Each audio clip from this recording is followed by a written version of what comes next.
Hola, ¿qué tal? Yo soy Carlos Díaz, soy doctor en Ciencias Políticas y Sociales, docente para la Facultad Latinoamericana de Ciencias Sociales, investigador y también consultor. El día de hoy voy a hablarles de 3 problemas a los cuales es común que las organizaciones de la sociedad civil se enfrenten. El primero es la exclusión social, el segundo, la pobreza y el tercero, la desigualdad social. Casi todos tenemos una noción sobre alguno de esos términos. Sin embargo, para las ciencias sociales, esos términos son conceptos, son categorías analíticas que requieren mucha precisión y cualquier organización de la sociedad civil se cruza tarde o temprano con estos problemas, que son problemas públicos, que son problemas colectivos a los que se intenta atender.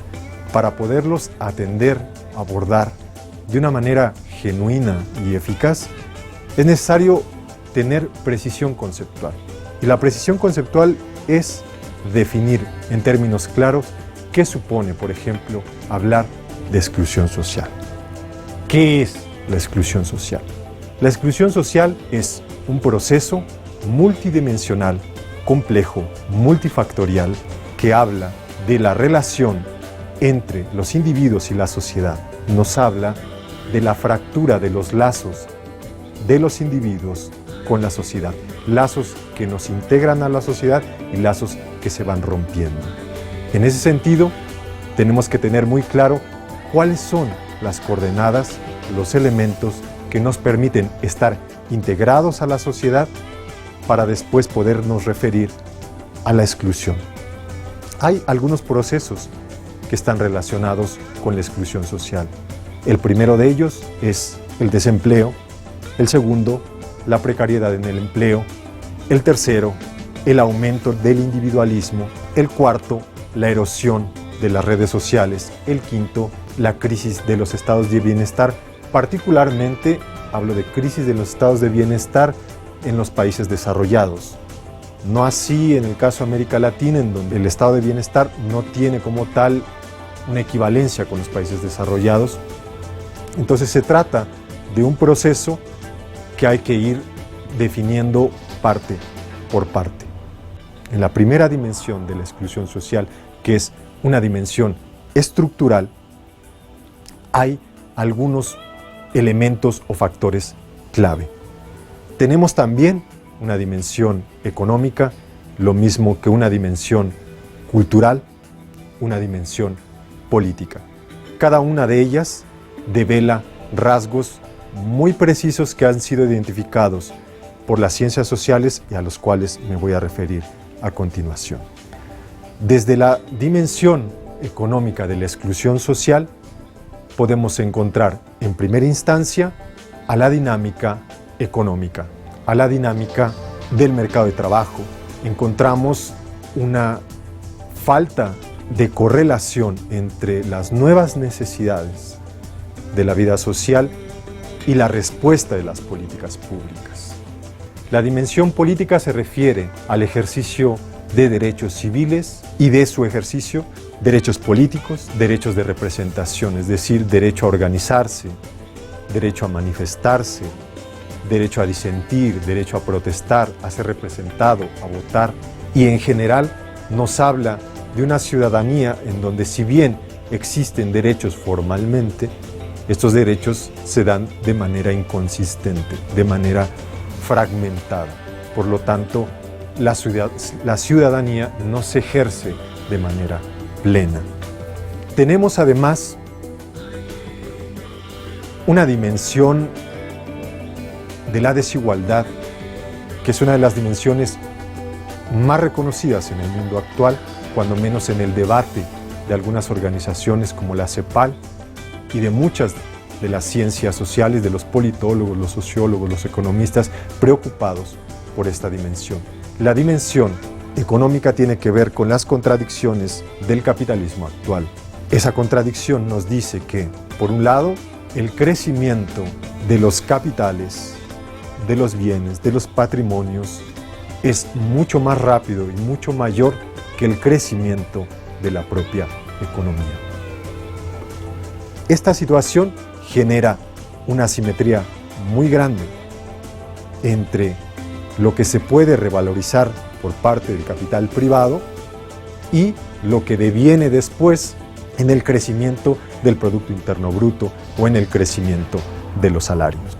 Del mismo modo que hay una contradicción del sistema capitalista actualmente en ese crecimiento de los patrimonios del pasado que se revalorizan mucho más rápido que el crecimiento de la economía, también tenemos fenómenos o procesos complementarios. Ese proceso complementario al que me refiero se ubica en la dimensión social de la desigualdad y que tiene que ver con las redes sociales, con la precariedad de esas redes sociales y con el incremento del individualismo, de la participación en la comunidad. El incremento del individualismo supone que lo que yo obtengo en mi vida como bienestar es producto de mi esfuerzo, de mi mérito, de mis capacidades, y entonces se anula cualquier otra forma de inversión social, es decir, existe el individuo y es la competencia entre individuos lo que ha generado ese bienestar. Por lo tanto, nos dejamos de mirar con el otro como parte de un todo. Es decir, yo no me ubico, no me identifico con otra clase social en la medida en que yo todo lo atribuyo a mis capacidades, a mi voluntad, a mis méritos y a que todos esos recursos están puestos en una competencia.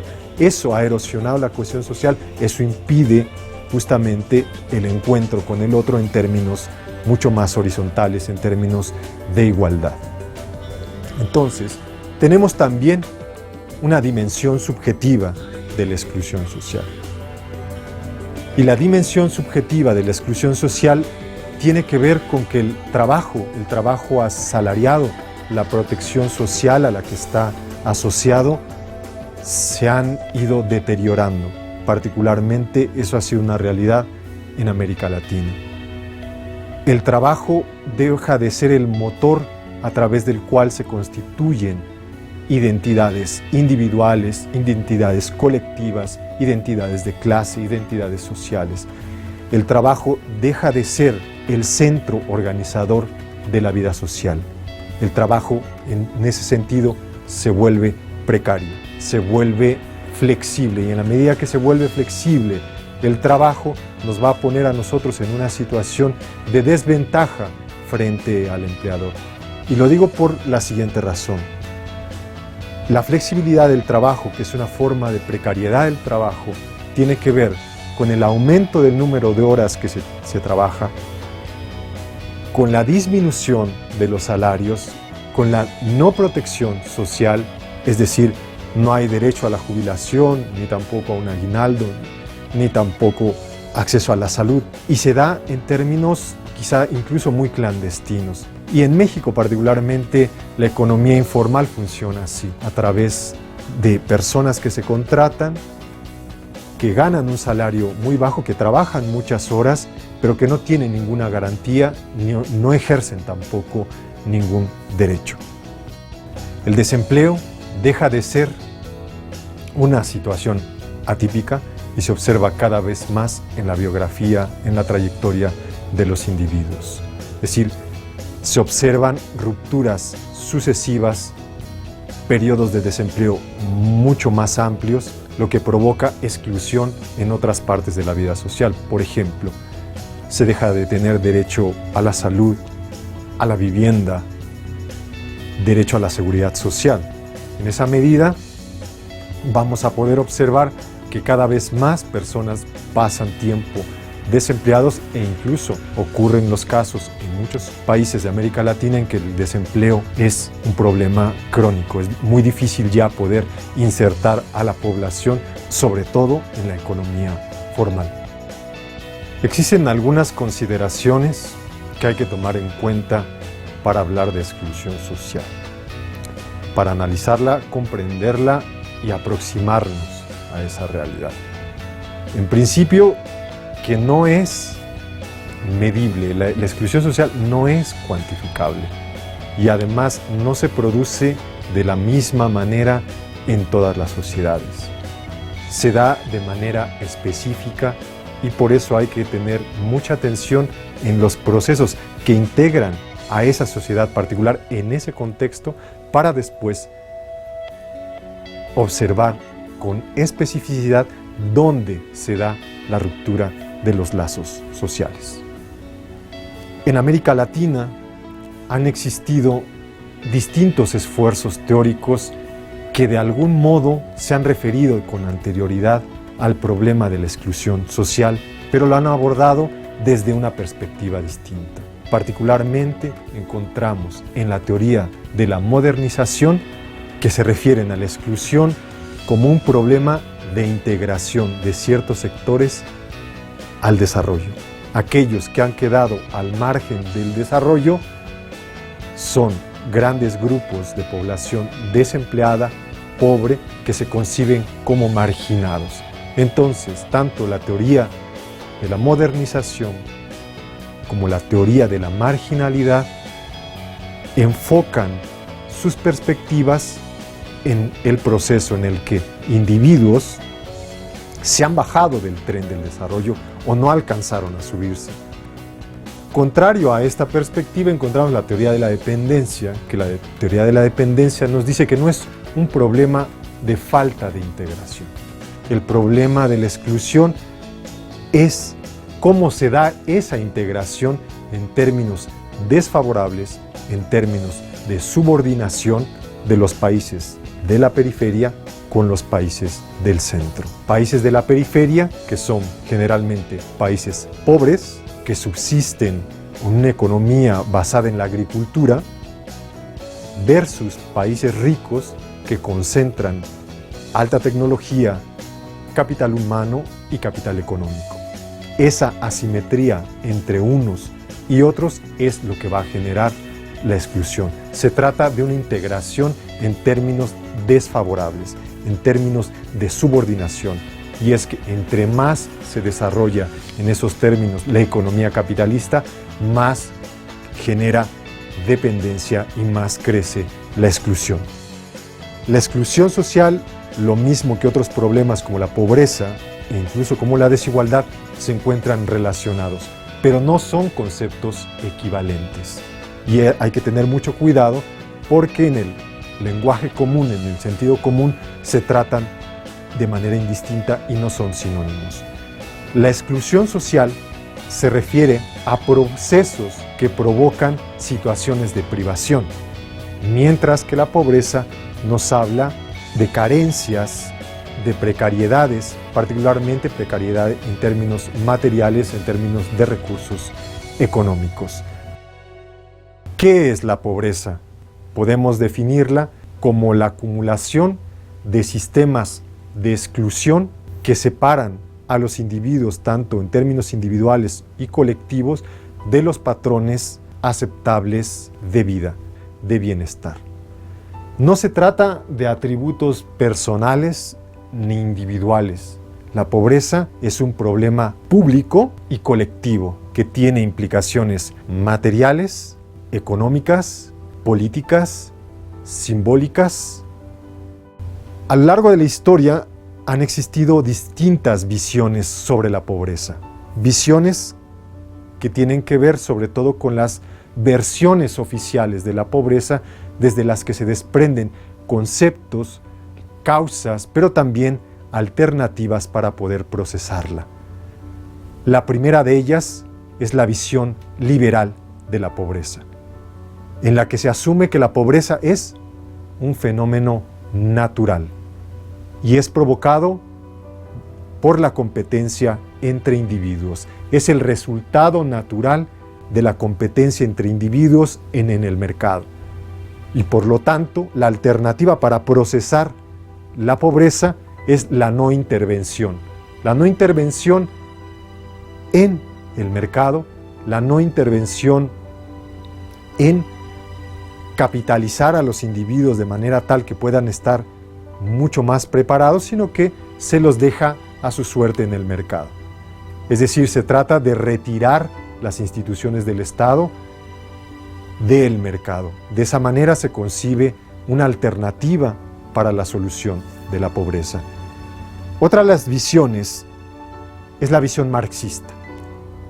En la visión marxista, la pobreza se entiende como el resultado de la división social del trabajo, la división entre los propietarios de los medios de producción y los desposeídos, las clases obreras, las clases campesinas, el proletariado. Esta división entre ricos y pobres lo que genera es la apropiación del valor producto del trabajo del proletariado por parte de los capitalistas. Y por lo tanto, y en consecuencia, la alternativa de solución desde la perspectiva marxista es la revolución socialista. La revolución socialista que tiene como foco principal la disolución y la destrucción del Estado, porque para Marx el Estado es un instrumento de dominación de las clases burguesas sobre el proletariado. La siguiente visión sobre la pobreza es la visión cristiana, desde la cual se concibe que la pobreza es el resultado de la división entre ricos y pobres. Es natural porque es natural y normal sufrir en la vida social. La alternativa que se coloca para la solución de la pobreza en ese sentido es la unión entre ricos y pobres, pero una unión un tanto falsa porque viene a partir de la asistencia y de la caridad. Por otro lado, tenemos la visión socialdemócrata de la pobreza, que nos explica que la pobreza es el resultado de las deficiencias en el funcionamiento del sistema socioeconómico y socioestatal. Por lo tanto, la alternativa para procesar la pobreza es un Estado fuerte, un Estado rico, con funciones económicas y funciones sociales que puede instrumentar. La siguiente visión de la pobreza es la visión desarrollista. Esta nos explica la relación asimétrica entre países del centro y países de la periferia a los que ya me refería anteriormente. Países pobres con economías basadas en agricultura, países ricos con economías basadas en nuevas tecnologías, en capital financiero, en acumulación de capital humano, en capital incluso político.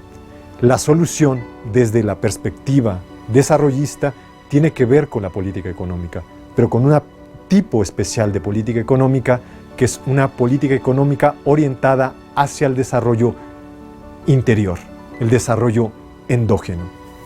La siguiente visión de la pobreza, que es ampliamente conocida en la actualidad, es la visión humana de la pobreza, y es ampliamente conocida gracias al pensamiento de Amartya Sen, el Premio Nobel de Economía, cuyo pensamiento y cuyas ideas fuerza son retomadas por el Banco Mundial y por el Fondo Monetario Internacional. Para Sen, igual que para la visión del Banco Mundial, del Fondo Monetario Internacional, la pobreza es el resultado de problemas en las capacidades de los seres humanos, capacidades para funcionar, para ejercer ámbitos de libertad. De esa manera, la visión de la pobreza nos habla de que el problema está situado no en la falta de bienestar, sino en la falta de medios que puedan desembocar en ejercicios de libertad, en ejercicios de ámbitos distintos de libertad. Y señalan fundamentalmente tres. Por un lado, la alimentación, por otro lado, la educación y por otro lado, el acceso a la salud.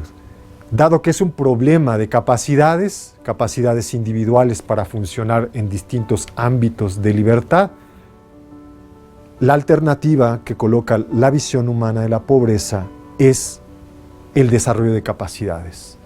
Y este desarrollo de capacidades, ha sido muy influenciado y ha sido retomado por las políticas públicas en América Latina, y por esa razón se atiende prioritariamente aspectos como la educación, la alimentación y la salud. Esos tres campos son los ejes fundamentales de la política pública a los cuales se le puede dar seguimiento en cualquier parte de América Latina y se van a encontrar referentes importantes. Por otro lado, dentro de estas visiones de la pobreza también cobra relevancia un debate entre dos pensadores importantes. Por un lado está Amartya Sen, por el otro lado está Peter Townsend. Para Amartya Sen, la pobreza tiene un núcleo irreductible, y ese núcleo irreductible es el hambre. Sin embargo, Peter Townsend nos dice, no, la pobreza no es absoluta, la pobreza es relativa. ¿Y es relativa por qué? Porque la pobreza nos habla de diferentes necesidades que tienen que ser cubiertas en contextos distintos. Es decir, no es lo mismo la pobreza que se padece en México que la pobreza que se puede padecer en China. Si bien hay elementos comunes, las necesidades que tienen que ser cubiertas, así como las obligaciones sobre los individuos, van variando de sociedad en sociedad. Por lo tanto, para Peter Townsend, carecer de una dieta particular, de ciertos accesos a bienes y servicios muy específicos, quedarse al margen o por debajo del promedio de ese acceso es estar en situación de pobreza. Una vez que hemos entendido y abordado diferentes concepciones sobre la pobreza, vamos a referirnos ahora a la magnitud de la pobreza en México. Datos del Banco Mundial nos indican que la pobreza sigue siendo, hasta 2014, de la misma magnitud que en 1992. Datos más actuales del Consejo Nacional de Evaluación de la Política Pública nos indican que la pobreza en México aumentó de 2012 a 2014. En 2012 estamos hablando de 53.3 millones de personas en situación de pobreza. En 2014, de 55.3 millones de personas. Y si bien en la última medición del año 2016, que ha sido ampliamente criticada por la metodología utilizada porque rompieron con la continuidad que se tenía para la medición de la pobreza, los datos nos dicen que la pobreza se redujo a 43.6%. Este porcentaje en realidad es muy relativo, porque si se observa la cantidad de pobres, resulta que aumentaron. Son más que el año 2014 y mucho más que en el año 2010. Actualmente contamos en México, desafortunadamente, con 53.4 millones de pobres.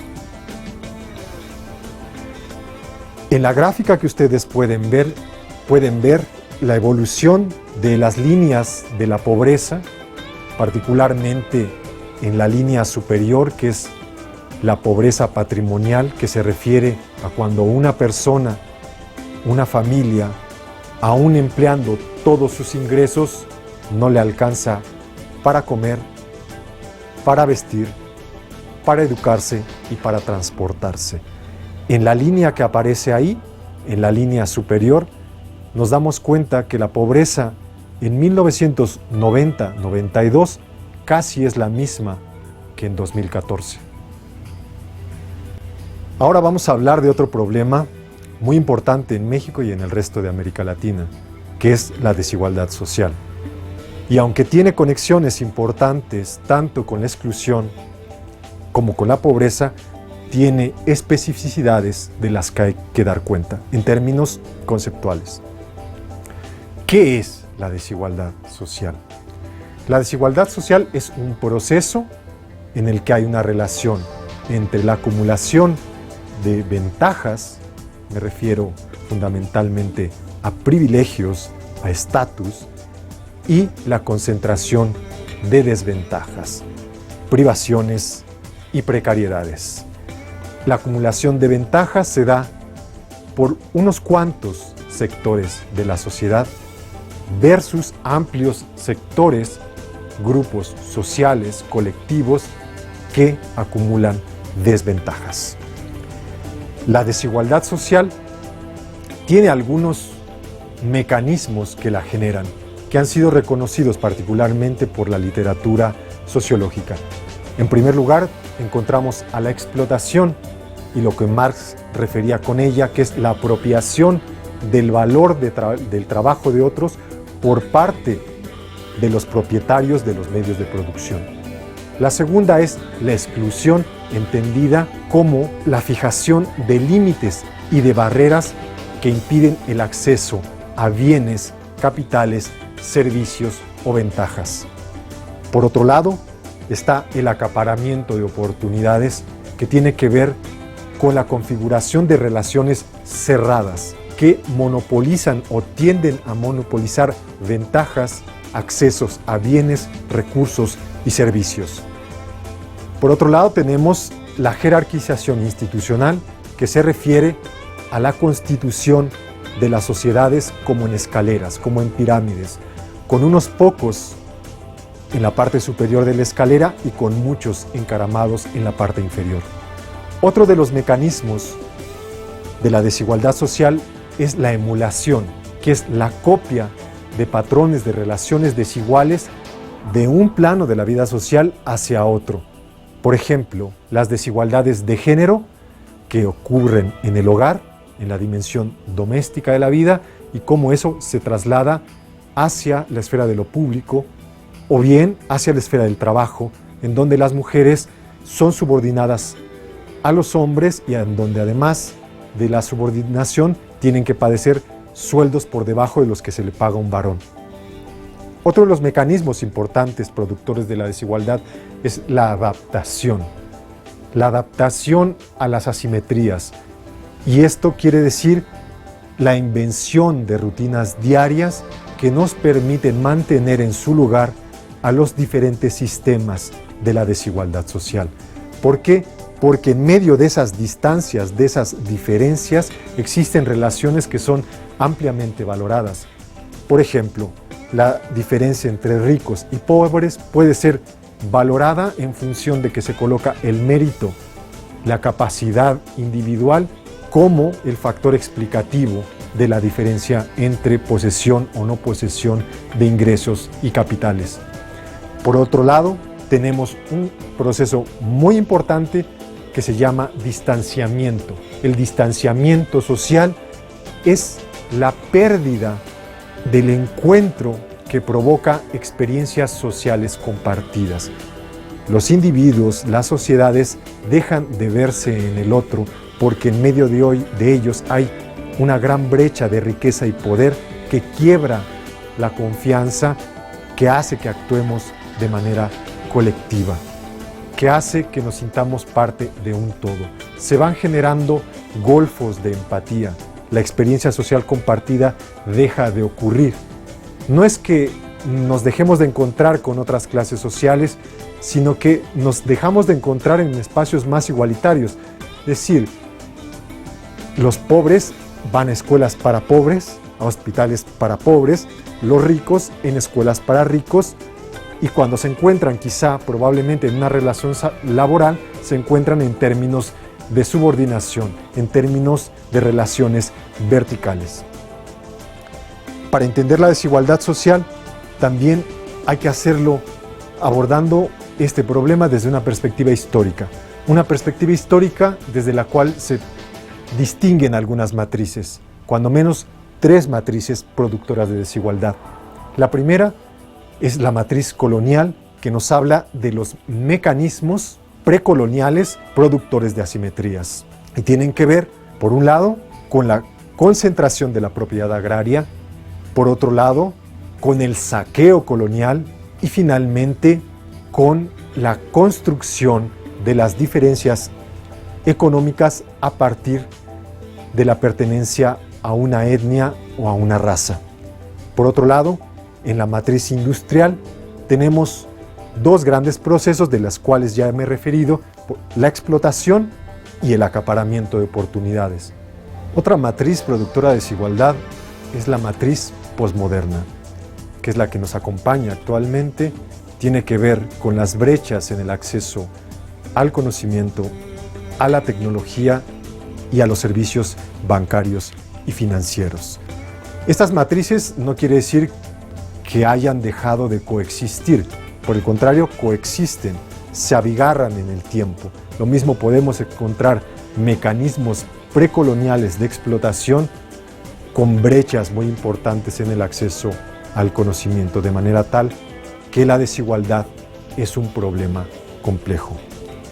Una dimensión importante e imprescindible de abordar en este tema, en este problema de la desigualdad social, es la desigualdad económica, particularmente porque América Latina es la región más desigual del mundo y México es el segundo país más desigual económicamente hablando.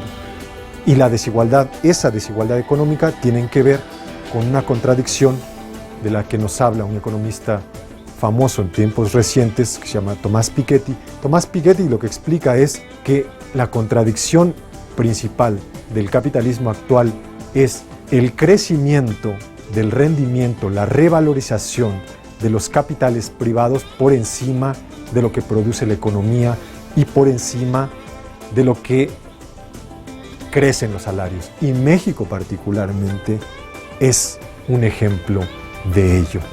¿Por qué México? Porque si bien la riqueza, cuando crece a un ritmo acelerado en términos aproximadamente el 7.6% anual, cuando crece a ese ritmo, en 10 años se duplica. Y es el caso de México, que ha duplicado su riqueza entre 2004 y 2014. No así el Producto Interno Bruto, que ha crecido en términos medios a 2.6%.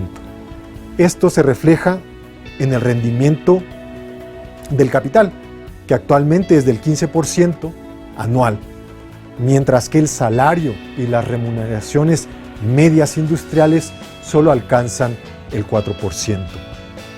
La distribución de estos diferentes factores de la producción se puede ver en esa gráfica.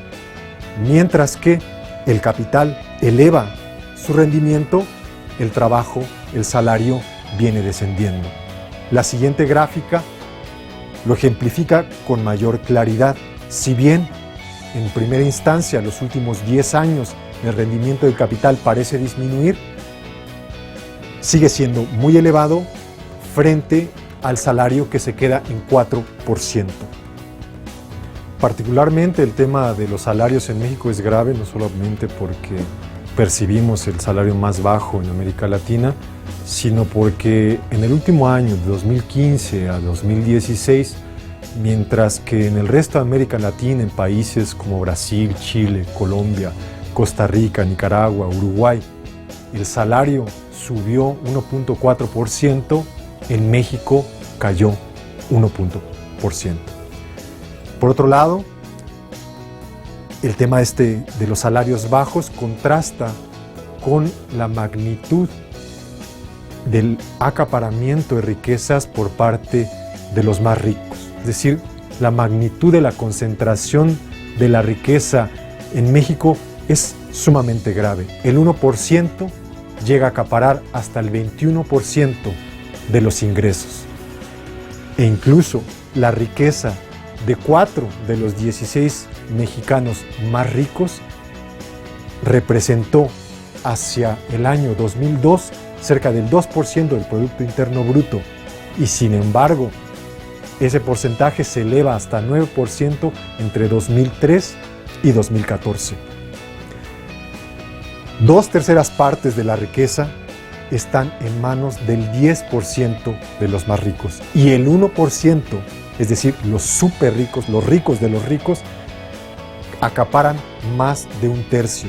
Por esa razón, el coeficiente de Gini, que es en este caso el que está midiendo la distribución de activos financieros, de bienes y de capitales, es de 0.79. El coeficiente de Gini es muy fácil de entenderlo. Entre más cercano a 1 es mucho más desigual la distribución, y entre más cercano a 0 es mucho más igualitaria.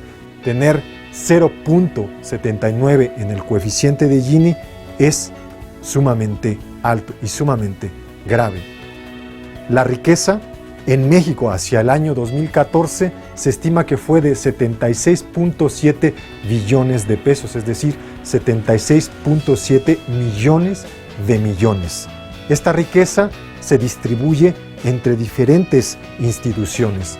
Por un lado, las familias concentran el 37%, el gobierno el 23%, las empresas privadas el 19%, las empresas públicas el 9%, el resto del mundo 7% y las instituciones bancarias y financieras el 5%. La gráfica se puede apreciar esa distribución. Los hogares siguen concentrando gran parte de esta riqueza, el gobierno en segundo lugar, las empresas privadas en tercer lugar y en último lugar los intermediarios o las instituciones financieras. A lo largo de los últimos 10 años podemos ver en la gráfica que el número de ricos no aumentó y sin embargo las ganancias en millones de dólares fueron creciendo de manera exponencial. Por último, quiero referirme a una dimensión poco explorada por las políticas públicas, poco atendida, poco analizada incluso por quienes se encargan de enfrentar el problema de la desigualdad desde las instituciones privadas, desde la sociedad civil, y es la dimensión cultural de la desigualdad social. ¿Y por qué necesitamos hablar de una dimensión cultural de la desigualdad? Porque la desigualdad, lo mismo que la pobreza, no es menos una cuestión material que cultural. Y hay en la desigualdad, desde la perspectiva cultural, una serie de creencias, de representaciones colectivas sobre la estratificación y sobre las experiencias concretas, los sentidos que se fincan sobre la desigualdad, desde los cuales se experimenta esa estratificación, esa diferencia, ese distanciamiento entre unos y otros seres humanos. Se refiere a valoraciones sobre la vida material, sobre la dignidad, la identidad, que van a definir lo que es justo o no es justo en una determinada distribución de recursos. Y hay muchas formas, muchas estrategias de producción de desigualdad desde el ámbito cultural, desde lo simbólico. Una de ellas, que es muy importante, es el desconocimiento de la dignidad del otro, de la igual dignidad del otro. Otro de los procesos que generan desigualdad desde la dimensión simbólica es la otredad implícita, que tiene que ver con la constitución de identidades superiores e identidades inferiores, de mantener los frentes y lenguajes simbólicos y dramatúrgicos de manera tal que se producen superioridades e inferioridades. Otro mecanismo es la otredad defensiva, que tiene que ver con cuando ciertos grupos sociales que no pertenecen a las clases altas hacen cumplir las leyes, las normas, los valores, las estructuras de esos grupos dominantes, tratando de pertenecer y al mismo tiempo de desviar el estigma o la estigmatización que pesa sobre las clases subordinadas. Se trata entonces que la desigualdad desde la perspectiva, desde la dimensión cultural, tiene en el centro acciones simbólicas que lo mismo elevan, degradan, separan, legitiman distancias y diferencias sociales. De ahí que haya muchísimas estrategias desde la perspectiva de lo simbólico que hay que tener en cuenta. La primera de ellas es la clasificación, categorización y creación de límites, tanto simbólicos como materiales como emocionales. Se trata, por ejemplo, de la división social del trabajo, de los cierres sociales, de los techos de cristal que podemos ver en las relaciones de género en términos políticos o en términos laborales que impiden a las mujeres acceder a cargos elevados, a cargos de dirección, aunque parezca que se puede, aunque parezca que las normas están habilitadas para promover ese tipo de relaciones, ese tipo de posiciones sociales, no ocurre así.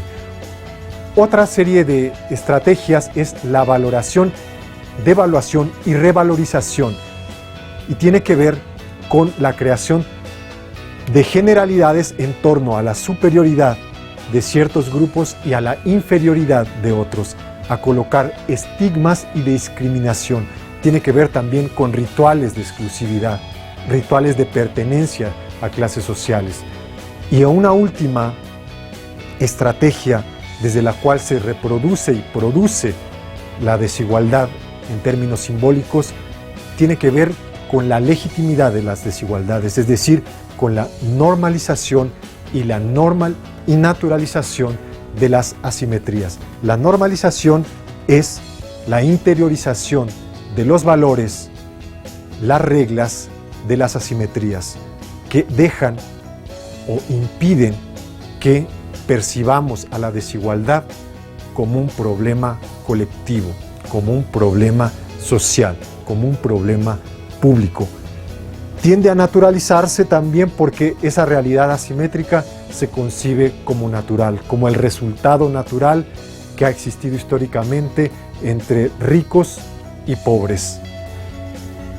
Esta serie de precisiones conceptuales, las distintas dimensiones tanto de la exclusión como de la pobreza, como de la desigualdad, nos hablan de una serie de procesos relacionados que van evolucionando en el tiempo, pero que para poderlos abordar de una manera puntual a través de modelos de intervención social, de políticas públicas e incluso en interacciones cotidianas hay que tener mucha precisión sobre su significado. Yo los invito a reflexionar y a profundizar sobre estos temas, a seguir discutiéndolos y por eso al final de esta presentación podrán encontrar una bibliografía básica y de referencia que los puede guiar en ese camino. Muchas gracias.